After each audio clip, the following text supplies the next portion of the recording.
Hello guys, ഇന്ന് നമുക്കൊരു egg bhurji ഉണ്ടാക്കിയാലോ. അതിന് ചട്ടി ചൂടാക്കി എണ്ണ ഒഴിച്ച് കടുക് പൊട്ടിച്ചതിന് ശേഷം സവാള, തക്കാളി, പച്ചമുളക് എല്ലാം കൂടെ വരയിട്ടിട്ട് നല്ലതുപോലെ ഇളക്കി കൊടുക്കണം. നല്ലതുപോലെ ഇളക്കിയിട്ട് തീ നല്ല കൂട്ടിയിടരുത്, തീ കുറച്ച് ഇടാവൂ.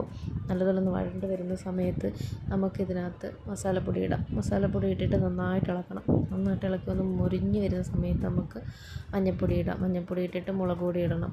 മുളക് പൊടി ഇട്ടതിന് ശേഷം ഉപ്പിടണം. ഉപ്പും കൂടി ഇട്ടതിന് ശേഷം നമുക്ക് നന്നായിട്ട് ഇളക്കാം. നല്ലതുപോലെ ഇളക്കി കൊടുക്കണം.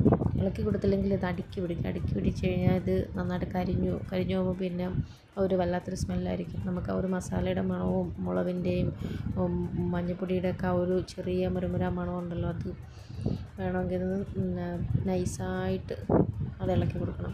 ശേഷം നമുക്ക് മുട്ട പൊട്ടിച്ചെടുക്കുക. മുട്ട പൊട്ടിച്ചിട്ട് നമ്മൾ പെട്ടെന്ന് അങ്ങ് ഇളക്കാൻ നിൽക്കരുത്. ഒരു ചെറിയൊരു തിള വരുന്ന വരെ നോക്കണം. ഇതേപോലെ ചെറിയ തീയിലിടാവോ, ഫുൾ തീയിലിടല്. എന്നിട്ട് പെയ്യെ ഇങ്ങനെ കറക്കി ഇളക്കണം. എന്നിട്ട് ഇങ്ങനെ ഇളക്കിയതിന് ശേഷം തീ ചെറുതായിട്ടൊന്ന് കൂട്ടിയിട്ട് നോക്കണം. എന്നിട്ട് പയ്യെ കുറയ്ക്കുക വേണം. തീ വലിയതായിട്ടിട്ട് കഴിഞ്ഞാൽ അടുക്കി പിടിക്കും. അതുകൊണ്ടാണ് കുറച്ചിട്ടുകൊണ്ട് വേണം നമുക്ക് ഒന്ന് ഇളക്കാൻ. നല്ലതുപോലെ ഇളക്കണം. ഇതിനെ നല്ലതുപോലെ ഇളക്കി ഒന്ന് വഴറ്റിയെടുത്തതിന് ശേഷം അതിനകത്ത് നമുക്ക് കറിവേപ്പിലയോ മല്ലിയിലയോ എന്തെങ്കിലും ഏതിലയെന്ന് വെച്ചാൽ അതിടാം. എന്നും പറഞ്ഞുകൊണ്ട് ചൊറിയണമൊന്നും പിച്ചിടരുത്. ബാക്കി ഈ കറിവേപ്പിലയും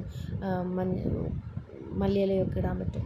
അതുപോലെ ഇതെല്ലാം കൂടെ വരയിട്ടിട്ട് നമ്മൾ നല്ലതുപോലെ ഇളക്കി കൊടുക്കണം. ഇളക്കിയിട്ട് ഇളക്കി ഇങ്ങനെ നിൽക്കണം. ഇളക്കാതെ കൈ നമ്മൾ ഇളക്കാതെ നിൽക്കുമ്പോഴത്തേക്ക് ഇതിനകത്താണെങ്കിൽ അടുക്കി പിടിക്കും. ഇതിന് നമ്മൾ തന്നെ ടേസ്റ്റ് ചെയ്ത് നോക്കണം ഇതിനകത്ത് ഉപ്പുണ്ടോയെന്ന്. ഉപ്പുണ്ടെങ്കിൽ ഉപ്പ് വാരിയിടരുത്. ഉപ്പ് തോനെയായി കഴിഞ്ഞാലും ഇത് കൊള്ളാതാവും. അതുകൊണ്ട് നല്ലതുപോലെ ഇളക്കണം. നമ്മൾ ഇളക്കുന്നതിനനുസരിച്ചിരിക്കും ഇതിൻ്റെ ടേസ്റ്റ് കൂടുന്നത്. അപ്പം ഇത് നല്ലതുപോലെ ഇളക്കിയതിന് ശേഷം ചോറും പപ്പടവും അൾസൽസ് കറിയും തോരനും എഗ് ബുർജിയും കൂടി ഇട്ടിട്ട് അച്ചാറോടെ ഉണ്ടെങ്കിൽ ഇളക്കി തിന്നാൻ നല്ല ടേസ്റ്റാണ്.